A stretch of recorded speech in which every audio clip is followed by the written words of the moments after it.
Auto taxi tempo workers union CITU ജില്ലാ കമ്മിറ്റിയുടെ നേതൃത്വത്തിൽ ഏകദിന ശില്പശാല സംഘടിപ്പിച്ചു. യൂണിയൻ ഫെഡറേഷൻ സംസ്ഥാന ജനറൽ സെക്രട്ടറി KS സുനിൽകുമാർ ശില്പശാല ഉദ്ഘാടനം ചെയ്തു.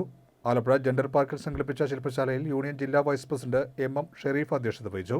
യൂണിയൻ ജില്ലാ പ്രസിഡന്റ് H സലാം MLA, ജില്ലാ ജനറൽ സെക്രട്ടറി P ഗാനകുമാർ, സംസ്ഥാന കമ്മിറ്റി അംഗങ്ങളായ KK ചന്ദ്രൻ, CT വിനോദ് എന്നിവർ പ്രസംഗിച്ചു. സമൂഹത്തിൽ വളർന്നു വന്ന ഒരു മധ്യവർഗ സമൂഹത്തിന്റെ വളർച്ച എല്ലാ വീടുകളിലും സ്വന്തമായ വാഹനങ്ങളായി. അച്ഛൻ മേസൻ പണിക്ക് കൽപ്പണിക്ക് പോവുകയും അമ്മ തൊഴിലുറപ്പ് പണിക്ക് പോവുകയും ചെയ്യുന്ന വീട്ടിലെ കുട്ടിക്ക് ഒരു മോട്ടോർ ബൈക്കിലാണ്. അച്ഛൻ ജോലിക്ക് പോകുന്നത് മറ്റൊരു ബൈക്കിലേക്ക്.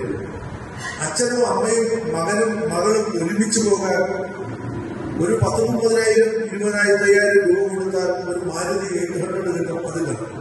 അപ്പോ ഒരു കൂലിവേലക്കാരന്റെ വീട്ടിൽ തന്നെ ഏറ്റവും ചുരുങ്ങിയത് 2 ഇരുചക്ര വാഹനവും ഒരു 4 വീലുള്ള വണ്ടിയും കേരളത്തിലെ ഏതാണ്ട് 50% കുടുംബങ്ങളിലും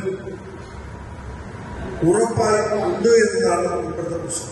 അപ്പോ സ്റ്റാൻഡുകളിൽ പാർക്ക് ചെയ്യുന്ന നമ്മുടെ വണ്ടികളെ ആശ്രയിക്കുന്ന യാത്രക്കാരുടെ എണ്ണം കുറയുകയാണ്.